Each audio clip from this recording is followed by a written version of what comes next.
vontade. Já está se registrando, minha amada, pode abrir seu microfone.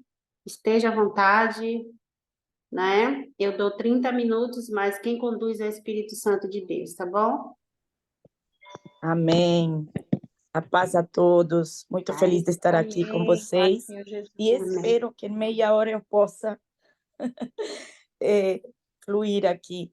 Mas Depende não do se Espírito. preocupe com a meia hora, não, minha amada. Eu digo Amém. meia hora, mas quem comanda é o Espírito Santo de Deus. Amém. Oh, Amém. glória. Eu estou aqui no Brasil, né?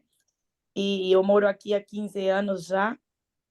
Eu falo que Deus me tirou do Egito para me trazer para a Terra Prometida, né? Glória a Deus. Eu sou libanesa, nasci no Líbano, nasci em um lar muçulmano, nasci nos montes do Líbano, nas montanhas, um estado chamado Baalbek, aonde adoravam ao deus Baal, né? E o que é um muçulmano? Para vocês entenderem um pouquinho, eu vou pincelar também. Os muçulmanos saem de Ismael, né? Do outro filho de Abraão. Para os muçulmanos, o primeiro filho, o primogênito, é Ismael. E dali sai, quando o Senhor fala dele eu farei uma grande nação. Então, dali sai os muçulmanos. Eu nasci num lar muçulmano, um lar desestruturado. Meu nome é Glória mesmo. Na época dos anos 80, foi introduzido ao país, autorizado os nomes europeus. E nós fomos um país colonizado pela França, numa época. Então, até hoje não tem nomes europeus para os meninos, né? Para os homens. Tu vê que não vai existir um Mike, mas existe Ali e os nomes árabes. Eles não permitem, mas para as meninas foi permitido nos anos 80. E minha mãe viu um nome de uma criança chamada Glória e falou: se eu tiver uma menina, eu vou colocar esse nome. Então, para a glória de Deus, meu nome é Glória mesmo. Sou primogênita de 6 irmãos e minha infância foi muito difícil porque meu pai, um homem muito bravo, um homem que também não recebeu carinho. Minha mãe, em um lar também que veio de um lar desestruturado. 2 pessoas se juntam para tentar formar uma família também totalmente desestruturada, onde eu via minha mãe apanhada e meu pai, sempre gritos, sempre não tinha paz, não tinha harmonia, a gente não tinha um momento de sentar na mesa todos juntos, não existia isso. E fui crescendo nessa forma. Com 6 anos de idade, meus pais, né, decidem sair por causa da guerra e fomos exiliados. A gente saiu para a Argentina. Paramos uns dias em Hamburgo, Alemanha, para poder pegar um barco de lá, porque a mãe da minha mãe, o pai dela era alemão e tinha saído da guerra há muitos anos. Então, a gente tem descendência alemã com austríaca da parte da minha mãe. E aí a gente parou na Alemanha para esperar o barco que podíamos sair para a Argentina por causa da guerra. Meu pai chega depois para a Argentina, então chegamos lá, a dificuldade da língua, né, da cultura, tudo diferente. Eu para a escola também levava bullying por causa de que eu era diferente, por causa da minha língua. Então foi um crescimento muito difícil. Sempre dentro de mim, com um vazio dentro do meu coração, sem entender o porquê que eu estava nessa família, o porquê que eu tinha que sofrer, o porquê que a gente teve que sair da guerra. E meu pai sempre nos ensinou e nos obrigou, né, a rezar, a buscar Allah. Allah significa Deus na língua árabe, não é nome de demônio, irmãos. E quanto mais ele obrigava a gente, mais a gente não queria, porque era tudo na obrigação. Nunca, o meu pai nunca sentou para falar com a gente. Vem, vou te falar, vou te ensinar. Não, era sempre os gritos. E já a menina com 6, 7 anos tem que saber fazer as coisas de casa para ser preparada para casamento. E nunca minha mãe falava, parabéns, filha. Era sempre os gritos. E eu fazia as coisas chorando.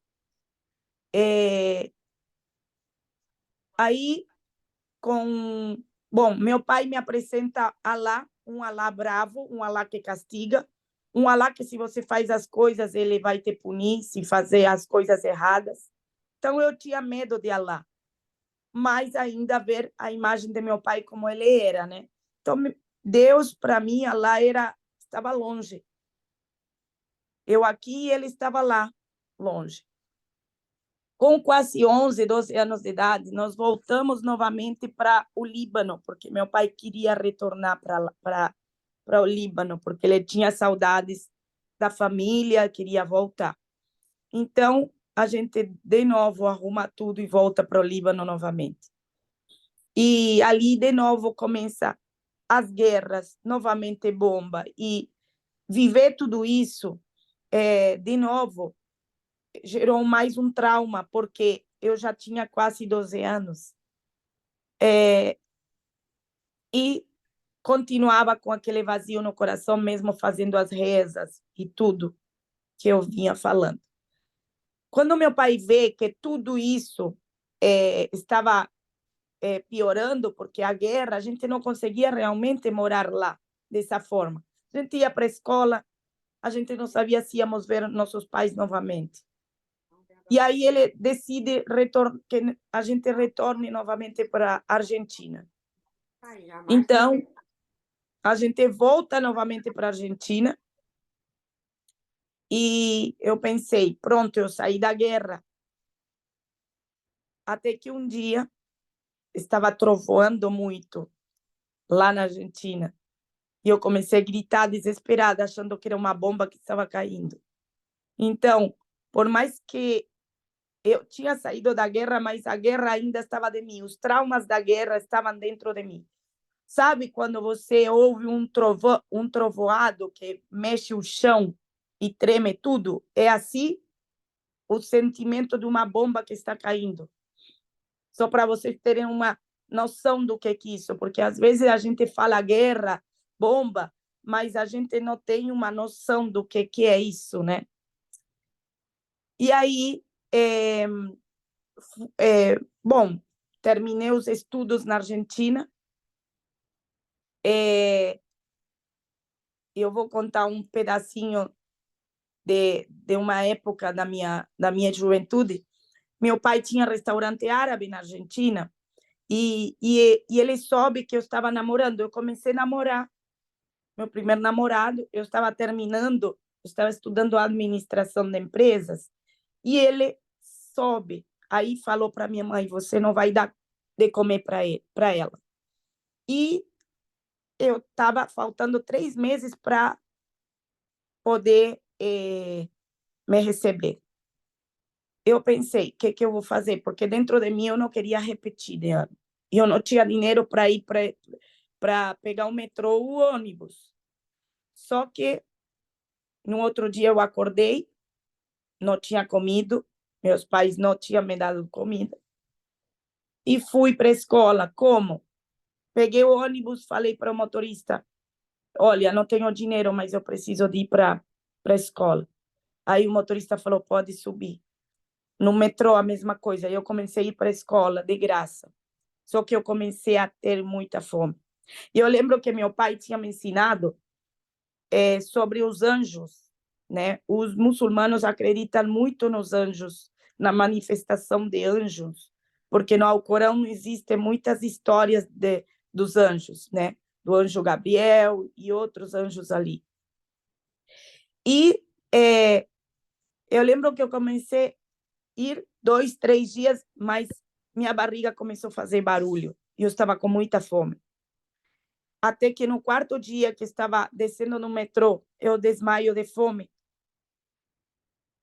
E tinha uma professora que estava bem no metrô, que me pegou e me levou.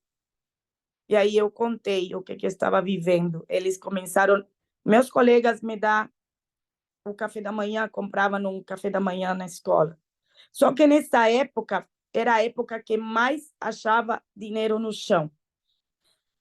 E não era dinheiro que era para a semana, era só, para mim, que eu entendo assim, era o maná do dia. Era que dava para comprar um cachorro quente e um refri. E eu sentia que era um anjo que Deus estava enviando para eu poder comer. E nessa época, o que mais ódio que eu fiquei de meu pai. Eu comecei a ficar com muito ódio dele por tudo que ele estava fazendo comigo. Por que eu falo isso? Duas coisas. Primeiro, não deixa que ninguém te impeça de cumprir o teu sonho. Muitas vezes a gente tem sonhos e é impelido não só pela família ou por alguém, mas pela área financeira. E eu não conhecia muitas coisas de Deus, eu não conhecia a história de Moisés atravessando o deserto, mas depois de eu conhecer, eu comecei hoje, né? Eu vejo que quando a gente toma a decisão de querer fazer algo, não importa o dinheiro, não importa a situação, importa que quando você toma a decisão, Deus abre o mar e ele vai jogar o maná. Não importa se você tem ou não tem dinheiro, importa o que você quer. Então, eu vi ali o quanto Deus ele está esperando a tua decisão. Se você parar, nada vai acontecer. Mas se é teu sonho, Deus vai abrir o mar, mas ele está esperando o teu primeiro passo. Porque eu não tinha como ir para a escola, mas eu dei o jeito. Eu não tinha como comer, mas Deus mandou. E fui crescendo, me afastei de meu pai, terminei os estudos. Você já estava há 2 anos sem falar com ele.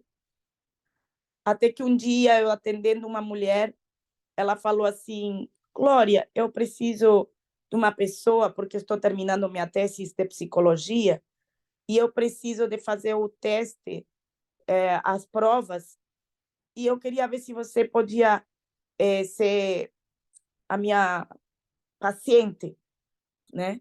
Aí eu falei, tá bom, toda semana ela me atendia, até que um dia ela pegou e falou assim: Glória, me fala de teu pai. E eu olhei para ela e falei: de meu pai não quero falar, eu odeio ele. E ela olhou para mim e falou: por quê? E eu contei tudo o que tinha passado com ele. E ela olhou e falou assim para mim: mas você já contou a ele tudo o que você passou nessa época? Eu falei: não. Por que tu não conta para ele? Falou para mim. Eu tenho certeza que se você contar para ele, ele vai te perdoar. E eu pensei: e ela não sabe quem é meu pai. Fazendo um parênteses aqui, eu já estava com 20, 22 anos por ali, não lembro bem, mas eu não sabia quem eu era, eu não tinha identidade. Eu sentia um vazio dentro do meu coração que eu tentava preencher com coisas, porque quando a gente não sabe quem é, não conhece a verdade, a gente tenta preencher esse vazio nas coisas do mundo, comprando roupas, achando que um namorado vai te preencher aquele vazio, e sempre algo de fora para dentro. E assim fui crescendo. Até que um dia eu vim de férias para o Brasil. Cheguei aqui de férias, eu moro em Balneário Camboriú, hoje está chovendo muito, muito desde cedo. E quando eu cheguei na orla da praia, que o táxi passou, olhei para aquela praia e lembrei do meu país. Eu sempre gostei de praia. A, a capital do Líbano é Beirute e é praia. eu nasci na parte dos montes, onde é neve, e eu sempre gostei de praia. Eu lembrei da praia do meu país, cheguei, olhei e falei, ai, que lindo, como eu gostaria de morar aqui, pensei, né? Cheguei no hotel e eu lembrei que meu pai tinha me ensinado que se eu queria falar com Allah, que eu pegasse o Alcorão, fizesse uma pergunta para ele e que eu abrisse o Alcorão, que ali Allah iria me responder. Só que eu estava sem a Bíblia, sem o Corão, né? Só que no hotel, aqui, tinha na cabeceira da cama uma Bíblia dos Gideões. E aí eu pensei, bom, é o mesmo Deus, eu vou perguntar para ele. Faziam 2 dias que estava aqui, não sabia ler muito português, né? Na verdade, nada. Aí eu peguei aquela Bíblia, fechei os olhos e falei, Deus, será que eu vou morar aqui? E eu abri. Quando eu abri, eu li assim, você morará no paraíso de Deus. Eu falei, pronto, eu vou morar aqui. Só que até hoje não acho esse versículo, irmã.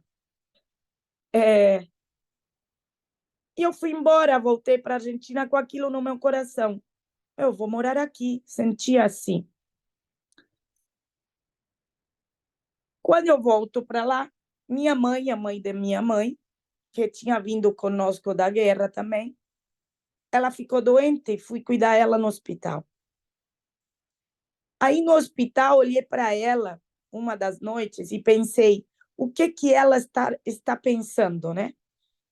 Isso virou uma chave dentro de mim, porque eu me coloquei no lugar dela, na idade dela, e eu pensei, o que eu estaria pensando na idade dela, deitada no leito?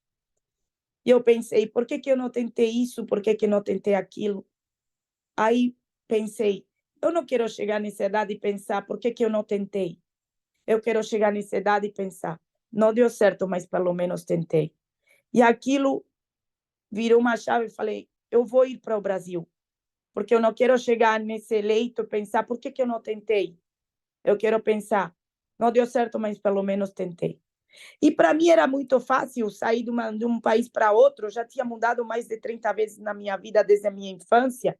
Então, pegar uma mala, sair de uma cidade para outra, era fácil para mim. E aí você cumpre a palavra, sai da tua terra e da tua parentela. Eu não conhecia essa palavra. Falei com meu pai falou, pode ir, ele ama o Brasil. Peguei 2 malas e saí. Eu falei, eu vou procurar emprego rápido. Em 30, eu tinha dinheiro para 30 dias.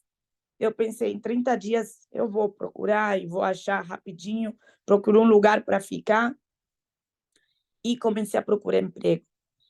Na época eu era cabeleireira, trabalhava para um salão lá na Argentina, mas também trabalhava na TV. E eu tinha várias passagens em palcos de empresas de tinta.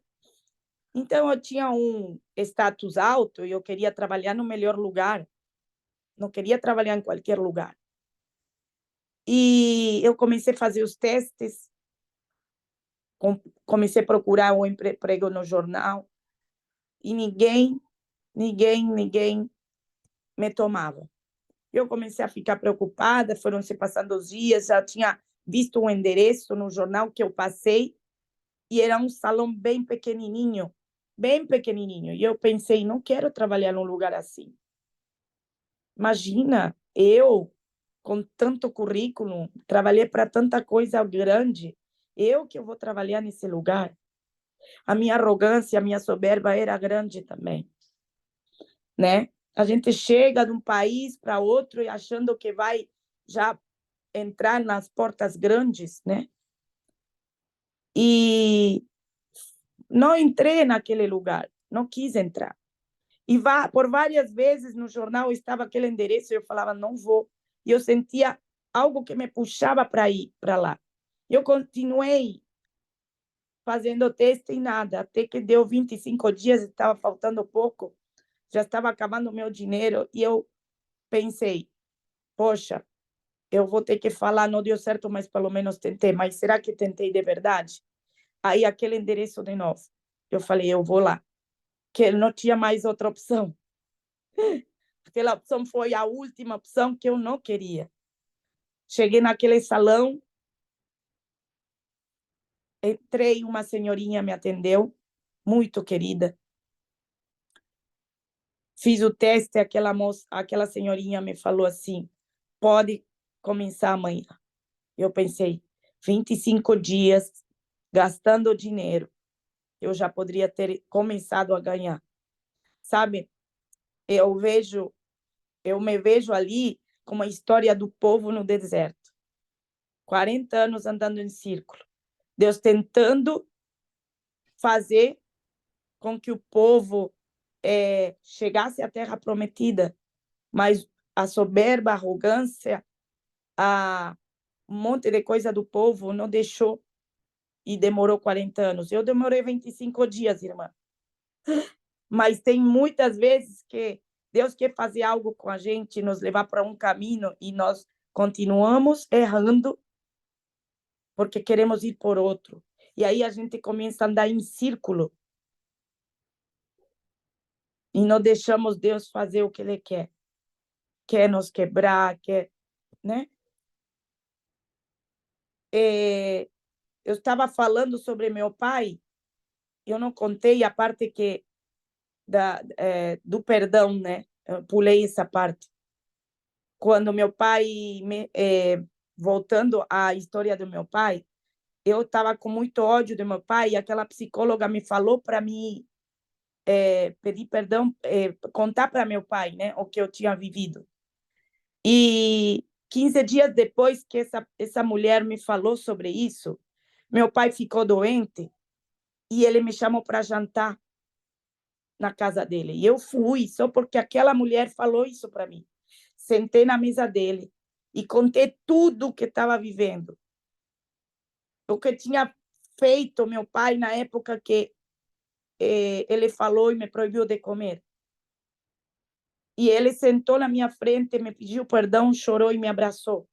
E eu saí de lá flutuando, sabe? E ali teve uma ligação com meu pai mais forte. Todo o ódio que eu sentia de meu pai tinha ido embora. Então, por que eu falo isso? Porque muitas vezes o não perdão nos deixa travados no mundo espiritual. E Deus está pedindo, fala para a pessoa que te magoou, que te fez mal. Porque quando a gente não perdoa, a dor fica em nós e o inimigo usa isso para nos deixar no passado. E eu quero falar para você que se tem algo, se alguém fez algo para você e você precisa de se desligar disso, fale para a pessoa. Porque aquilo que fez, aquilo que meu pai fez em mim, ele não sabe a dor que fez em mim. Então, ficou em mim isso. E ele continua vivendo a vida normal. Então, quando você não perdoa, você está carregando com isso. Você precisa de tirar aquele peso. Então, eu te falo, vai até a pessoa e fala aquilo que te magoou, aquilo que a pessoa fez, para tirar isso da tua vida e ficar leve. Então, eu saí da casa do meu pai leve. Voltando agora, porque esse detalhe eu tinha esquecido, né? O perdão te liberta, né? Então, eu comecei a trabalhar naquele salãozinho e, por primeira vez, com 28 anos, escuto uma música naquele salão. Aquela música, ela cantava assim, entra na minha casa, entra na minha vida. E lembra que eu falei que desde a minha infância sentia um vazio dentro do meu coração?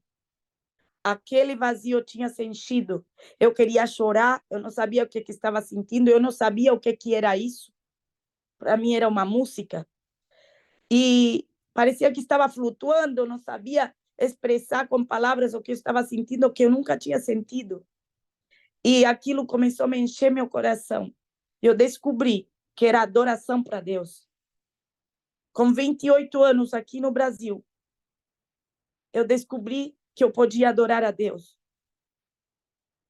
sabe? Existem pessoas do outro lado do mundo que a alma delas grita, muçulmanos, fazendo as práticas religiosas, fazem as 5 orações diárias e continuam vazias, a alma delas gritando, porque aquele vazio continua dentro delas. E eu era assim, eu era uma terra seca. Mas quando eu cheguei no Brasil, eu comecei a sentir algo que eu nunca tinha sentido na minha vida. Eu descobri com mais de 30 anos que eu podia dançar para Deus. Para os árabes, isso é pecado. Sabe? Nós temos a oportunidade de adorar um Deus todo-poderoso em liberdade, em espírito e em verdade. E muitas vezes a gente deixa uma música do mundo rolar ali, não é nada a ver. Passa no carro, na TV. Eu não deixo nem o Uber colocar música do mundo, porque meus ouvidos não são lixo. Não é um depósito de lixeira para que o mundo me coloque o que ele quer me colocar. Porque eu entendi Glória, que aleluia. meus ouvidos são para ouvir os louvores do céu. Sabe? Quando um muçulmano realmente se converte, ele é radical também, porque quando conhece a verdade, ele já estava fazendo as coisas radicalmente para Allah. Imagina quando conhece a verdade. Sabe? A gente tem que realmente ser cristão de verdade e assumir esse papel de verdade. Não, nada a ver, deixa uma música rolar. Não, o meu ouvido é para ele. Eu quero ouvir a ele. E ali eu, nesse salãozinho pequenininho, tadinhas das mulheres que estavam lá, porque elas só ouviam aquele louvor o dia inteiro. Porque aquele louvor ela me fazia sentir que eu nunca tinha sentido. Eu acho que era como se fosse Saul e Davi tocando o violino, que se sentia em paz. Sabe? Aquilo me trazia algo que eu nunca tinha sentido. E aí elas foram falando um pouquinho de Deus para mim, de Jesus. Logo, com o tempo, eu abri uma loja, meu pai me ajudou, e eu abri uma loja no centro da cidade aqui, e começou a ir muito bem. E passaram-se os meses, eu não consegui mais pagar o aluguel e eu comecei a ficar desesperada, porque eu não queria decepcionar meu pai, que ele tinha me ajudado. Eu não queria falar, pai, eu fali, e ele falar, filha, você me decepcionou. Era algo que me deixava desesperada. E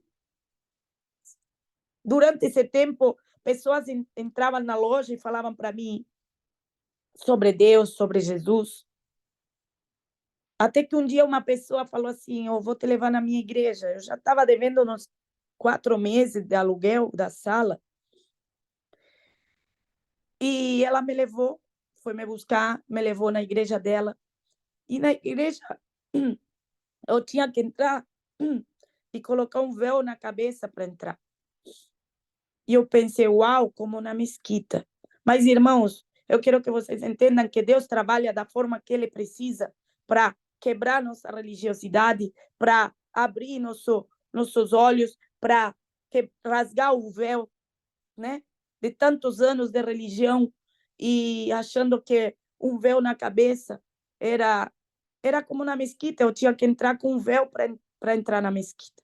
Então, entrei lá naquele lugar e eram aqueles louvores de orquestra maravilhoso. Eu parecia que estava no céu, só que eu não sabia orar, eu não sabia falar com Deus, eu tinha medo de Deus, eu não tinha identidade.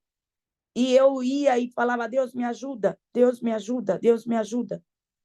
E se passaram 5 meses que eu ia para lá. Até que um dia uma pessoa me apresenta um fornecedor de roupa e falou assim, chegou na loja e falou, eu vou mudar a tua loja e de 30 em 30 dias eu vou colocar a mercadoria e a gente acerta o que você vendeu. De um dia para outro, a minha vida mudou. Som da loja nova, a estrutura da loja foi completamente mudada, ar-condicionado, mobília, computador, sistema montado, a roupa de academia que foi colocada, que eu tinha outro tipo de mercadoria, e eu já estava com 3 lojas e vivendo a minha vida normal. Aquela moça ia até lá e me dizia, vamos lá, me buscava para ir para a igreja. E eu falava, não, não tenho mais tempo para ir para a igreja. Eu estou com 3 lojas, agora eu preciso trabalhar. E eu pensava dentro de mim, imagina, já Deus me ajudou, não preciso mais ir para a igreja. E eu fui vivendo minha vida normal, né? Como eu vivia normal. E muitas vezes nós usamos a Deus como bombeiro. Eu usei ele como bombeiro, falei, me ajuda, apaga o fogo aqui. Quando me ajudou, pronto, agora não preciso mais, estou com minha vida.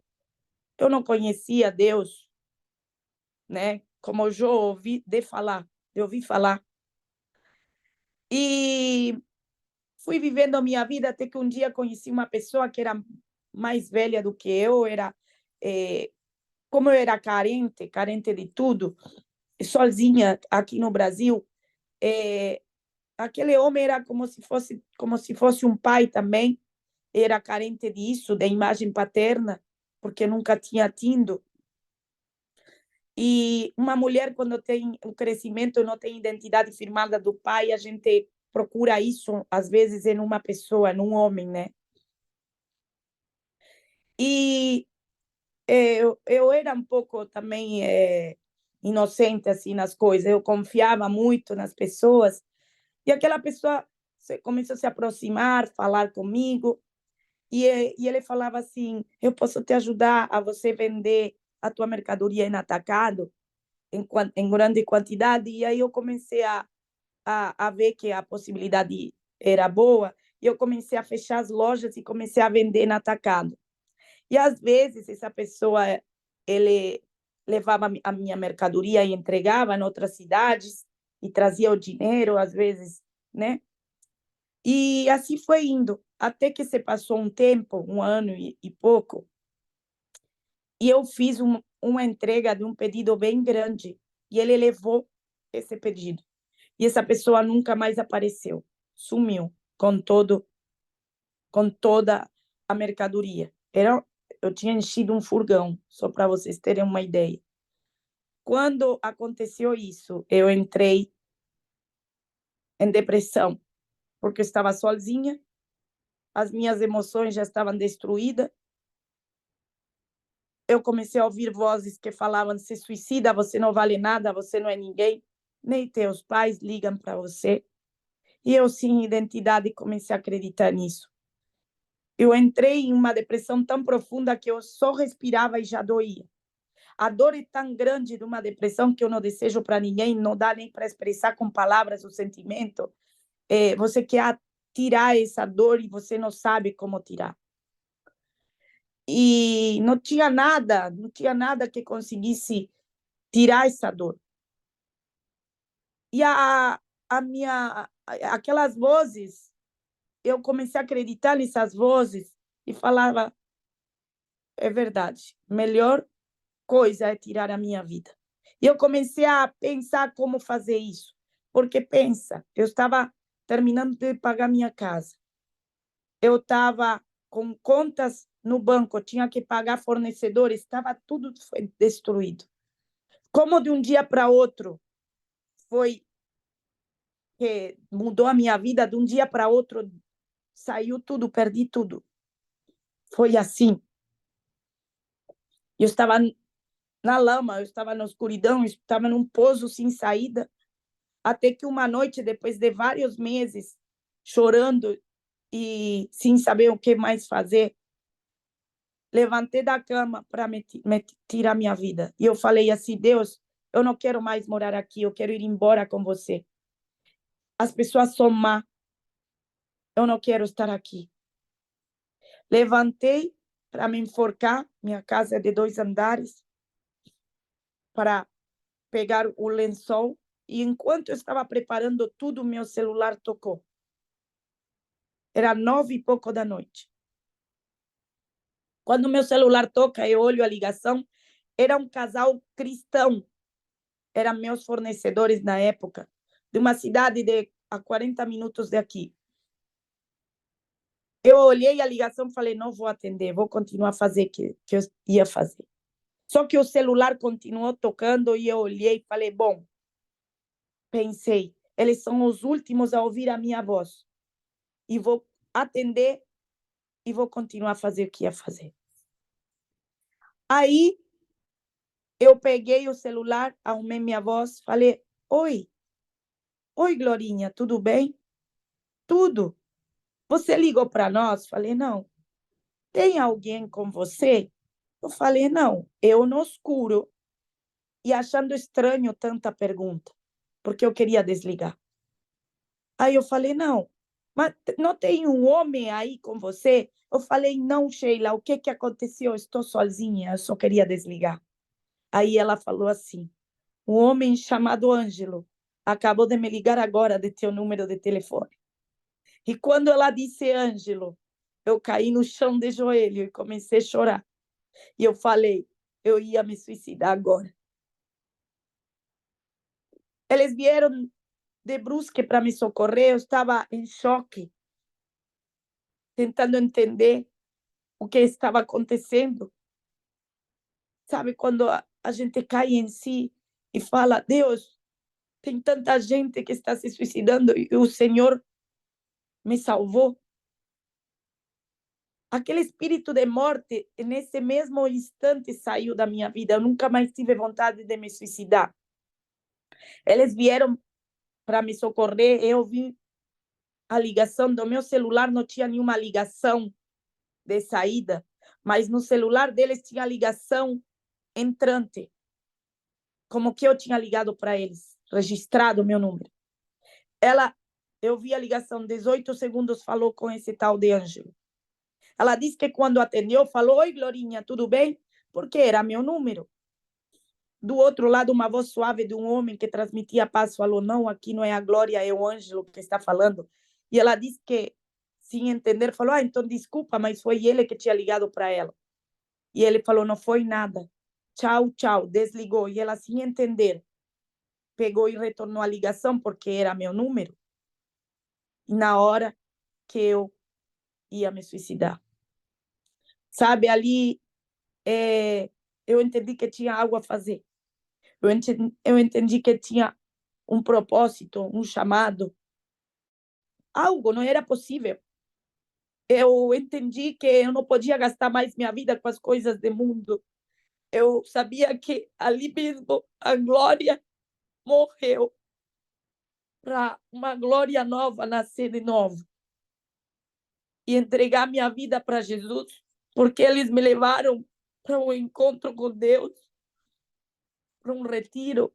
E aí eu tive um encontro com Jesus, real e verdadeiro. Sabe, o diabo muitas vezes ele quer ceifar nossas vidas, preparar um poço e aonde dizer, você não tem mais saída, tira a tua vida, porque essa é a melhor solução. Mas Deus envia seus anjos para nos resgatar. E o Ângelo, o nome Ângelo significa no latino anjo e no grego mensageiro, e existem os anjos mensageiros até hoje que trabalham a nosso favor, não é somente na época do Antigo Testamento ou do Novo Testamento, é até hoje. Mesmo que o mundo mostre para você que não tem mais saída, o Senhor manda seu anjo no meio da escuridão para nos resgatar e fala, ei, tem saída sim, tem jeito sim, porque eu dei minha vida por você. Sabe? Aleluia. Daí eu entendi que não tinha o que fazer, eu tinha que falar desse Deus Todo-Poderoso. E agora não vivo mais eu, mas Cristo vive em mim, para poder glorificar o nome do Senhor todos os dias da minha vida. Sabe, eu não posso viver uma vida normal depois daquele acontecimento, porque eu entendi que eu fui resgatada para algo. Lógico que o processo doe, irmãos. Doe de se olhar ao espelho e começar a querer ter que matar tua própria carne. Porque é ali que vem a luta. Quando a gente conhece a verdade, a luta maior é matar a tua própria carne, olhar você mesmo ao espelho e começar a falar: não, carne, você não vai mais me dominar. Agora o Espírito acordou e você vai se submeter ao Espírito que está dentro de mim. Porque a carne quer comer, a carne não quer orar, a carne quer fazer coisas da terra que já fazia antes, pecados que a gente cometia, né? E aí você começa a passar pelos processos de limpar tuas vestes. E eu tive uma experiência tremenda com Deus Pai, porque eu era órfã, mas eu fui adotada por Ele. A gente foi adotado. Quando eu estava lendo o Filho Pródigo, que fala sobre o filho pródigo, eu me vi naquele filho pródigo. E lendo aquela parábola, o Senhor falou para mim: filha, você não queria a minha presença, você só queria aquilo que eu podia te dar. Mas saiba que eu posso te dar qualquer coisa desse mundo, mas longe de mim, tudo vai se perder. Então a chave nesse dia é: procure a presença. Porque as coisas, não importa a quantidade, se é um pão, 5 peixes, 2 peixes, 3 pães, mas perto dele, ele multiplica. Não importa a quantidade que você tem, não importa o que você tem, importa com quem você está. Importa que você é portador da presença, que você busca ele.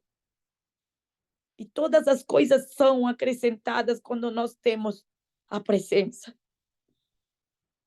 Sabe, muitos...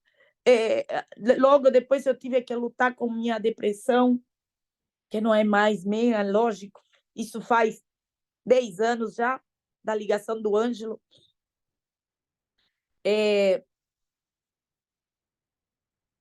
A depressão foi um processo que eu tive que passar, mas eu passei dentro da igreja, até que um dia eu vi que não tinha mais depressão. E eu fui curada disso. Eu não quis tomar remédio, porque se Deus mandou um anjo para me salvar, por que ele não ia me curar? E eu fui liberta da depressão, e eu comecei a aprender a palavra, a orar, a jejuar. Minha família, quando descobriu, meu pai falou que eu não era mais a filha dele. Minha mãe falou: essa minha filha virou louca, lavaram na cabeça, fizeram lavagem cerebral. Irmãos, foi a próxima a se batizar e aceitar Jesus Cristo. Só falta meu pai se converter hoje. Meus irmãos se converteram. Meu irmão, um que estava comigo no Líbano há 5 anos atrás, ou 6, porque eu voltei para lá, ele se batizou no Rio Jordão. E, sabe, Deus só precisa de alguém que se posicione, de alguém que entenda, que não é, a pressão da fornalha é para nos levar para o propósito dele. Ei, se você está na pressão da fornalha, o quarto homem está com você. Aleluia, O quarto homem está com você. Sabe? A pressão nos leva ao propósito. Ei, na geografia errada a gente não vai prosperar. Na geografia errada a gente não vai dar fruto. Quando Deus falou para Abraão: sai da tua terra, da tua parentela, era porque lá, naquele lugar onde ele estava, ele não ia prosperar, não ia dar fruto. Mas na geografia certa, ele dá fruto. Ei, você está na geografia certa. Mais um pouco. A pressão é para nos lapidar e para nos colocar no propósito dele. Eu moro aqui há 15 anos. Para mim, o Brasil, eu falo que eu sou libanesa, mas meu coração é brasileiro. E os brasileiros estão ali espalhados pelo mundo. Às vezes você tem saudade da tua casa, da tua família. Mas, ei, você ouviu a voz do Senhor que falou: sai da tua casa, da tua parentela. Porque o Senhor quer plantar você naquele lugar para dar fruto e fruto na abundância. Deus guarda a sua vida, Deus prospera a sua vida, eu creio nisso. Mas não abra mão da sua presença. Sabe, às vezes é difícil, mas eu quero te dizer, permaneça nele. Se a gente permanecer, a gente vai vencer. O inimigo, ele quer que a gente largue a toalha, mas quando a gente fez um pacto com ele, porque o anel que aquele pai coloca o filho pródigo foi a aliança que fez comigo e com você. E essa aliança, ele não vai se quebrar. Sabe? É o pacto. Quando a gente às vezes está cansado, quer soltar a mão, abrir a mão, mas ele nunca mais solta a mão. Ele segura a nossa mão. A gente não pode mais sair desse lugar. Permaneça nele. Permaneça nele porque sempre vai valer a pena. Meu processo foi durante 9 anos, indo para a igreja. Depois eu comecei a ministrar nos pequenos grupos. Eu fui crescendo. Mas o ano passado, dia 3 de novembro, eu lancei meu livro. Se me permitirem, vou falar e já terminar, já finalizo aqui. Eu lancei meu livro que se chama A Última Chamada. Demorei 7 anos em escrever depois do processo, né? Mas tinha 9 anos, dia 3 de novembro se cumpria. Agora esse 3 de novembro faz 10 anos que o livro A Última Chamada, de muçulmana para filha do rei, né? Esse livro está em português, já está em espanhol. Eu estive esse ano na Europa, lancei meu livro em Londres, em França, na Portugal, em vários lugares lá. O ano que vem, em nome de Jesus, já está preparado para estar indo lá de novo. Está sendo traduzido em inglês por uma missionária lá de Londres. Aí toca no coração, se quiserem em italiano ali, vai, em nome de Jesus. Mas o porquê que eu quero falar isso? Porque dia 3 de novembro do ano passado, a minha pastora, eu sou missionária do MEVAN, da igreja do pastor Luiz Hermínio, aqui de Itajaí, e a pastora Iraci me chamou para eu lançar meu livro lá. Sabe que dia era? Dia 3 de novembro, que se cumpria 9 anos, que o Ângelo tinha ligado para mim. Sabe? Certinho, o mesmo dia. E quando eu estava ministrando no altar, o Senhor falou, o diabo quis marcar a morte nesse dia, mas eu estou marcando a vida sobre essa data. Se a gente parar no processo, a gente não consegue glorificar o nome do Senhor. Então, não pare.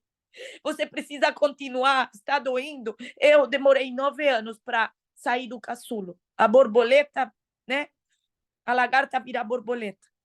Não sei quantos anos, não sei por que fase você está, mas não pode parar, porque senão a gente não consegue glorificar o nome do Senhor. Não é fácil, mas com quem nós estamos? Rei, é o Rei dos Reis, o Senhor dos Senhores, e com ele nós conseguimos todas as coisas, sabe? Eu oro para que o Senhor guarde você, fortaleça você, te encha mais, te mostre onde você não está enxergando, que o Senhor abra teus olhos para aquilo que está na tua frente. Os tesouros escondidos são teus. Ei, os tesouros escondidos são escondidos, não podem ser exibidos porque o outro vai pegar. E às vezes os tesouros escondidos estão escondidos em problemas. Então, preste atenção ao que Deus está fazendo, ao que Deus quer te mostrar, aonde Ele está te direcionando. Às vezes é uma porta pequena que você acha que ali não vai dar nada. É ali que está o tesouro escondido para você. Deus guarde vocês. Deus fortaleça vocês. E Deus direcione vocês para o propósito e o chamado. Em nome de Jesus. Amém. Nossa, glória a Deus. Glória ao Pai. Glória ao Filho. Glória ao Espírito Santo de Deus. Que tremendo testemunho.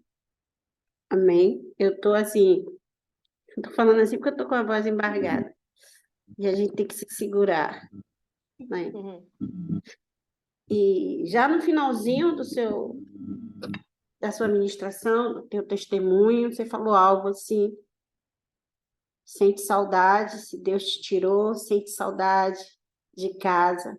Quantas vezes eu sinto saudade do meu país, da minha família, que eu já estou aqui há 10 anos, aqui na Europa há 10 anos, e eu vim debaixo desta palavra, Gênesis, né?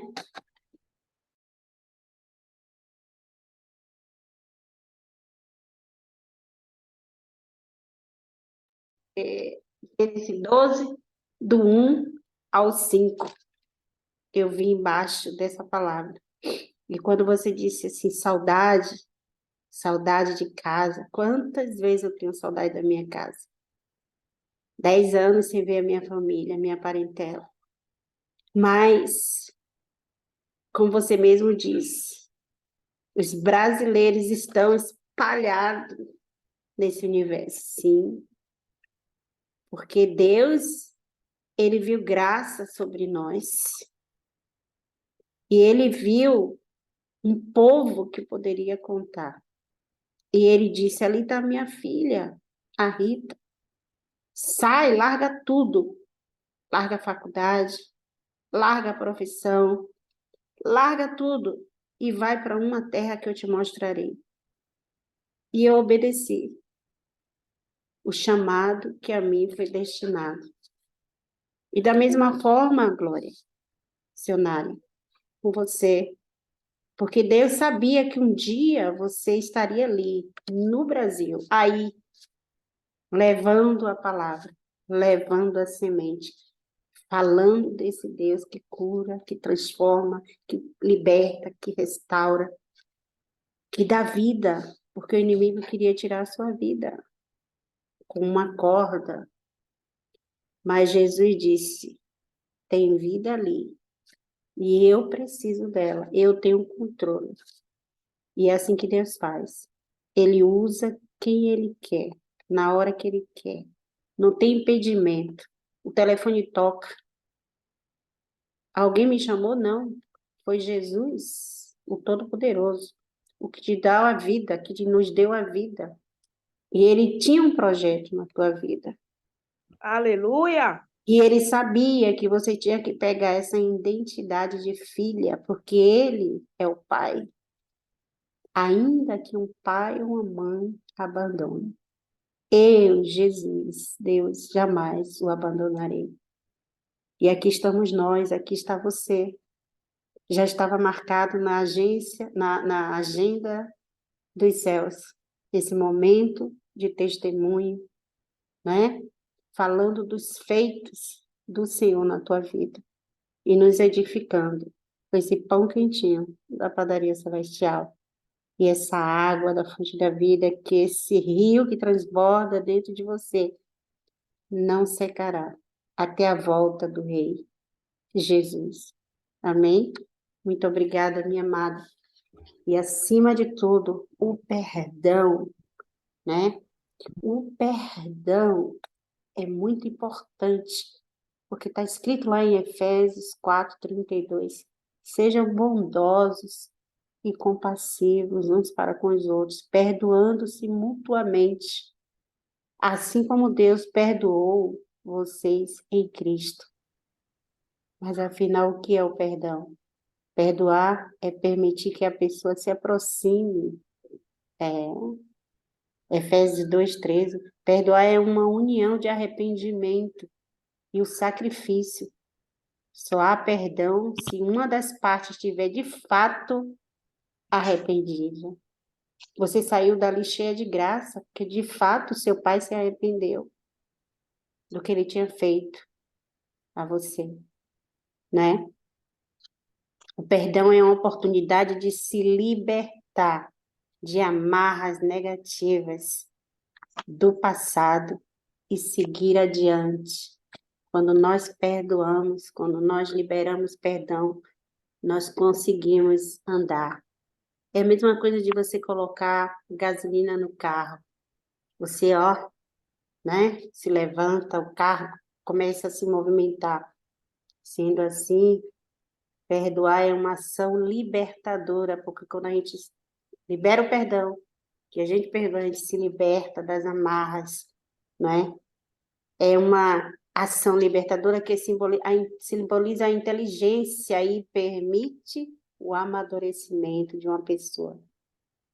E o não perdoar impede a chance de viver novas possibilidades e ter mais satisfação na vida pessoal. Vê que quando seu pai te pediu perdão, você também perdoou, você saiu dali, ó, renovada, alma lavada. E era isso que faltava na sua vida. E muitas das vezes também, tem pessoas que querem a bênção, mas não querem o abençoador. Muitas das vezes, demoramos de receber algo, porque às vezes Jesus vê, se eu der agora, não vai me querer mais. Vai dar mais valor àquilo ali do que a mim. Em primeiro lugar, buscai o reino dos céus e a sua justiça, e as outras coisas lhes serão acrescentadas. Amém? Muito obrigada, minha amada, um grande testemunho. Aleluia. Falou profundamente ao meu coração e eu tenho certeza que falou aos corações dos que estão aqui. Amém? Venha mais vezes, esteja conosco na nossa caminhada até a volta do Rei, Jesus Cristo. Amém?